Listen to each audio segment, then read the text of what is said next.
It is Monday Night Baseball. We're back. Mets fans, Phillies fans, and big shout out to our guy Tony, man. Like, I joke around with him a lot, mess around with him a lot, but this guy has been beyond on fire, man. Like, otherworldly. It doesn't even make sense. He hit Michael Harris, who's actually up right now, for plus 1,000, I think, on Saturday. And he turns back around, or Sunday, he hits it plus 1,000. And today, he's got Hap, who hits 2 home runs just to rub it in, I think at plus 450.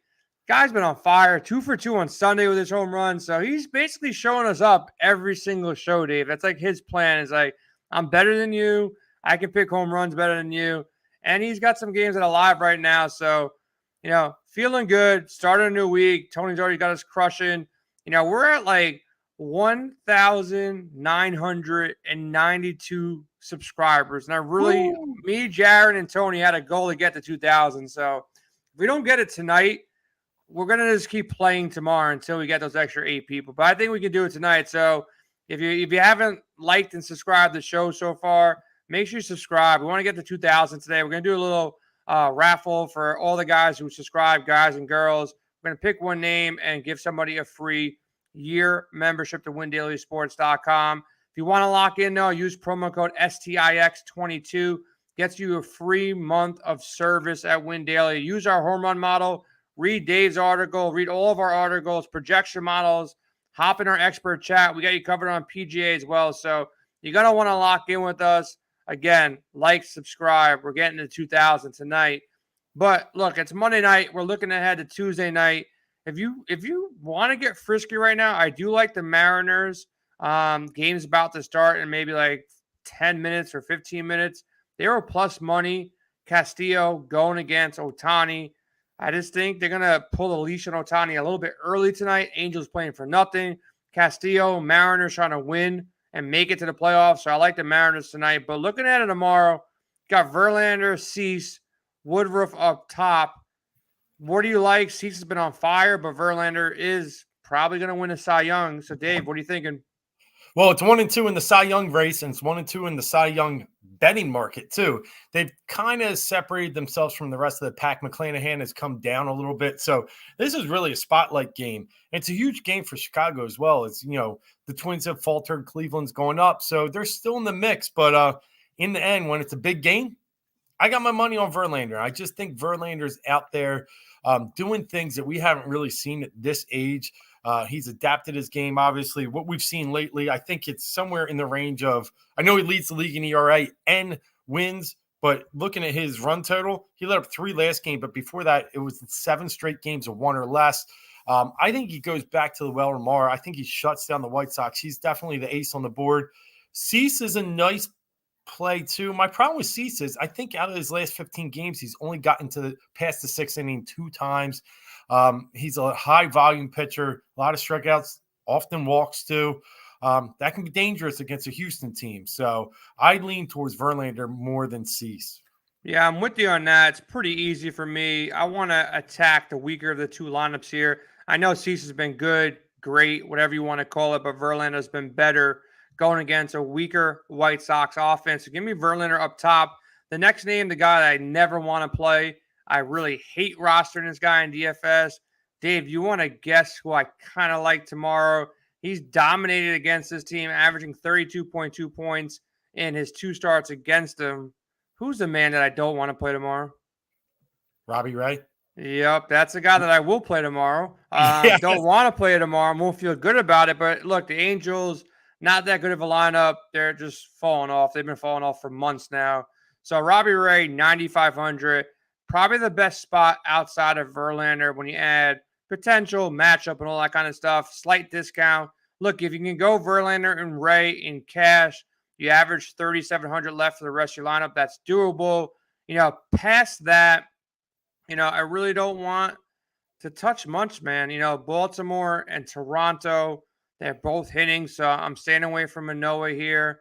Yep. You can go with the young guy in LA.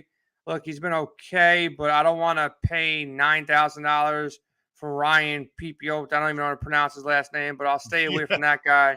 Pivetta, sounds like there is some potential, but he's been god awful as late. The next guy I'll probably go to is Quintana, 7,800. He's going to probably get you 20 points. Look, it's an easy matchup versus Colorado. That's probably the next spot. Plesac, looking better. Cleveland, they're in the playoffs right now. So this is a big game for them going against Detroit. Last time out, Plesac got 23.3 against the same team, Detroit, just a week ago. Those are a couple guys I'm looking at, but who do you like? Maybe a little bit lower down, or if you want to talk about those guys, go right ahead. No, I like it. I mean, I think there's some value in Pivetta. While he scares me, it's a Pittsburgh lineup that you can definitely attack. I think he can get some high K numbers.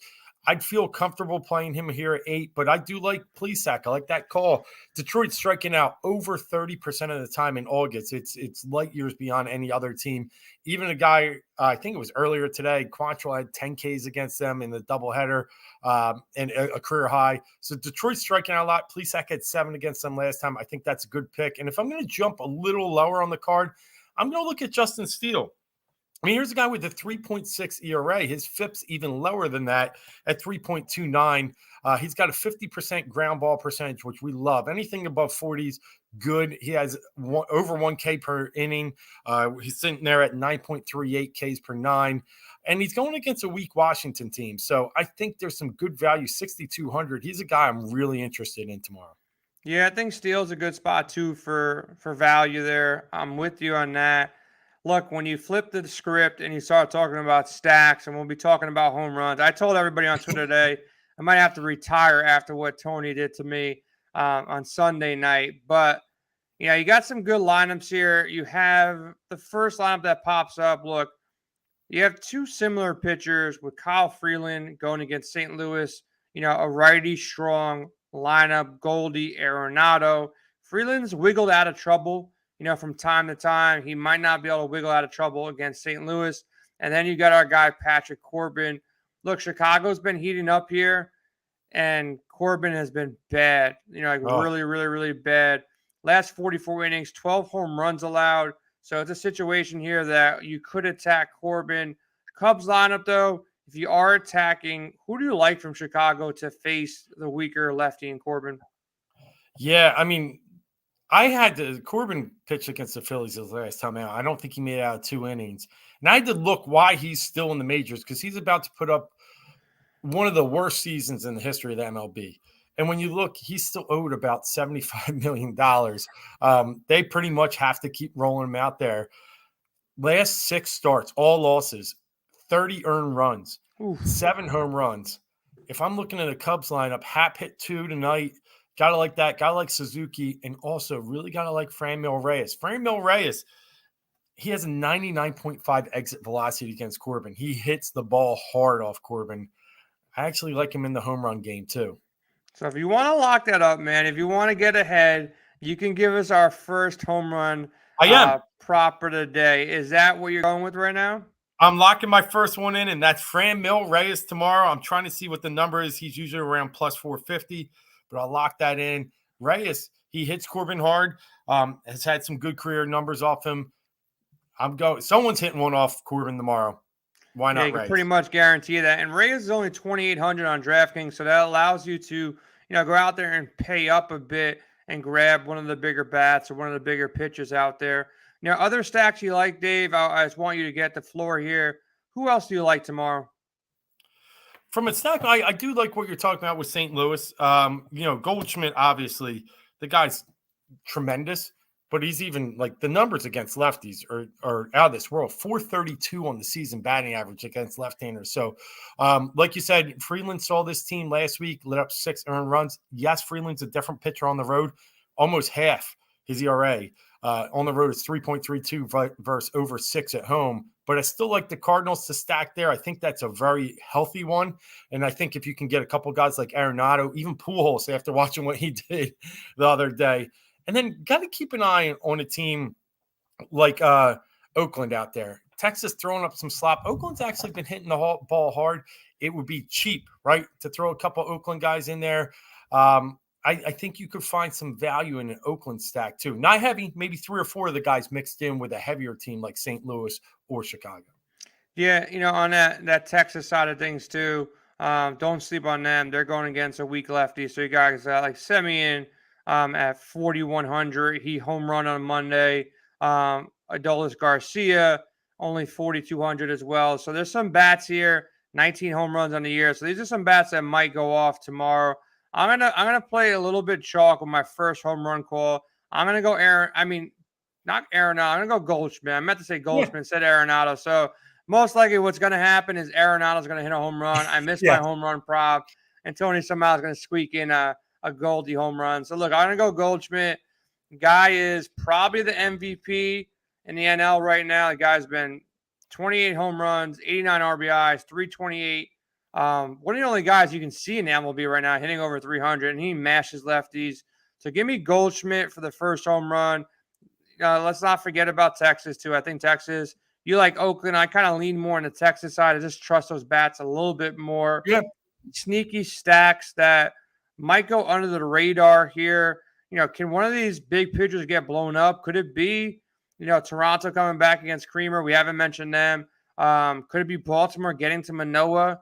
Can it be the Dodgers getting to Woodruff or Houston getting to Cease? Any of these big teams or, big pitchers get affected by, the big lineups they're going against? Yeah, I think there's a potential there for a good Baltimore stack. They saw Manoah last week, got him out of the game in less than 5 innings, 3 earned runs. They're just a team that just they hit. They put up a lot more runs again tonight. Mountcastle was a guy that I played some home run props against Kikuchi. So I do think, he has good numbers, 3 homers this year now off Kikuchi. But I think Baltimore could be sneaky. I also think your Mets could be a little sneaky off Morton too. They're just leading the league in a lot of numbers in August. They did get kind of neutralized for 2 games against the Phillies, but then came up big against Wheeler. So I could see them hitting Morton. They tend to hit those kind of guys that really right-hander, slider heavy, fastball heavy. I could see Lindor. Lindor's been great, right? And I could see a bunch of those guys in that lineup. Alonso hits 380 off Morton. So I could see that. Yeah, I think the Mets are sneaky as well. So have you given us both your home run calls yet, or you got one more on the board, man? So you gave us – who do you give us early? Franmil Reyes, and then you kind of hinted to a team, the Toronto Blue Jays. Now, Vlad got it done tonight. He's seen Dean Kramer a few times, 7 at-bats, but he's 2 for 5 off them, both hits being home runs. I like Vlad to go 2 in a row and hit one off Dean Kramer tomorrow night. He has 24 in the season. Always a good home run prop out of Vlad. I think he's starting to heat up a little bit. Obviously, we know with that hit streak he had rolling. So I like Vlad to go deep tomorrow against Kramer. Yeah, let me ride your coattails a little bit, and let's stay in Chicago. You went Reyes. I'll go with Patrick Wisdom. Nice. Guys hit a home run, a couple days ago here. So on Sunday, he hit a home run. He can hit. He's got power. 21 home runs on the year. 2 home runs in the last 10 games. Going against a weak Corbin. Got to attack Corbin as much as possible. I almost pulled the trigger on Marcus Semien. He was a guy that I was flirting with, but let's go Goldie and Wisdom for me. You're going Reyes, and I already forgot the second guy Guerrero, you said. Vladdy Daddy. Vlad Guerrero. There you go. So good call there. I think Baltimore tomorrow is going to be on the losing side here. I think Manoah steps up here. I had a Baltimore stack with Toronto game stacked on Monday. Looking good so far. I got Castillo pitching. I got the Mariners winning. Make sure you like and subscribe to the channel. I'll be really disappointed if we don't have 2,000 by the time I go to sleep tonight. So I'll be up for a couple more hours. And also, look, a lot of people have been taking advantage of this free month. It's not going to be here for much longer here. So if you want to lock in with us for a free month, make sure you use promo code STIX22. That'll get you, pretty much everything you need on the website for free for an entire month. You can do your season-long rankings. You can pretty much lock in with us PGA, MLB, NASCAR, MMA, and NFL is right around the corner. And college football, too, man. I know Dave's going to be writing some college football. You guys are going to be doing a college football show every either Thursday or Friday, you and Joel. Yep. We got our golf show tomorrow night on Tuesday. NFL show is going to be right around the corner. We did one last week. Me and Sticks did one. So if you're drafting in your season-long league, just check out our YouTube channel. Go back and see what we did. We did a mock draft, first 10, 11 rounds. We went through every single pick. gave you our favorite picks, and our rankings get updated pretty much every single day at windailysports.com. So make sure you go check out those rankings. Dave, any last takes, hot takes, open floor? If you want to talk about your Eagles for a second, go ahead, talk about your Eagles. If you want to say your favorite fantasy football sleeper in drafts, go right there. If you want to stick to baseball, give us a hot take in baseball, whatever you want, man. Well, real quick, PGA playoffs right down 20 minutes south of me, Wilmington, Delaware this weekend. I think I'm going to hit that. So I can't wait to see the show coming up and see what the boys have up on tap for that one. Cam Smith pulling out. I think there's more to it than just a little, tweak. But the hottest take, the NFL season, kicked off over the weekend. We saw a lot of really cool things. I went to the Eagles game. There's some. One of the biggest things I think I have going on from a hot take, I like yours with Justin Jefferson. I think he's going to be right up there. If he's not number one, he's number 2 in receiver. Don't be afraid to take him in the top 5. But keep an eye on Trey Lance. I love this kid. I love that offense. I think he's going to be Kaepernick-esque when he first came out. Maybe not as much running. I could see Trey Lance top 10 quarterback, but you could probably get him 8 rounds later. So I like Trey Lance a lot this year. And it's one guy, he had a great opening game, threw a bomb early on, 2 drives, 10 points. Love him. Thought you were going to talk about Jalen Hurts or one of your Eagles, man. I don't know about Trey, man. I don't know about Trey simply because of it's going to be a run-first offense, but you do have Debo, you do have Ayuk, you do have Kittle there. Yeah, right. So and Lance can run too. So you got a lot of options there. The division's tight. We'll see what happens, man. I'm probably going to fade Trey Lance. My big thing with drafts, as far as quarterbacks go, I'm usually the guy who waits for the last quarterback. So if everybody goes top 11, I know I'm free. Nobody's going to pick a second quarterback before mine. And looking at the board, which I find pretty interesting, in most mocks that I did or, best balls that I did, at the 12th position, you got guys, I think his name is Aaron Rodgers, still available. Yes, he's falling 12, yep. You got Stafford available, and you got Carr available. And for whatever reason, if they don't go 12, 13, 14, you also got Kirk Cousins behind all them, where you have 4 quarterbacks that I think can compete to be in the top 10. So I don't mind any of those 4 guys and just stacking my running backs and my wide receivers and maybe sneaking in a tight end as well. So that's what I'll be doing. That's my hot take as far as, fantasy football goes. I'm with any of those guys. If you're in the right spot, I think Lamar is the surest bet, in that 6 to 8 range that he can creep into the top 5 running. And I think people are kind of sleeping. I'm not a big Kyler Murray guy, but kind of sleeping on Kyler Murray. He's going to have a little chip on his shoulder. And I was talking to Prince Amukamara on the show. He said, don't be surprised if he's not going to be ready week 1, but he said, don't be surprised if Odell Beckham goes to Arizona. He's training in Arizona. And he kind of said, look, wouldn't it be nice if the Rams don't pick up his contract that he can play them twice a year? So he said he's either going back to LA, going to Arizona, or going to Buffalo. Those are 3 landing spots possibly for Odell. But a lot of drama already, man. A lot of rookies popping. Pickens had a big week. The guy Damian Pierce for Houston looked really good. Running back option.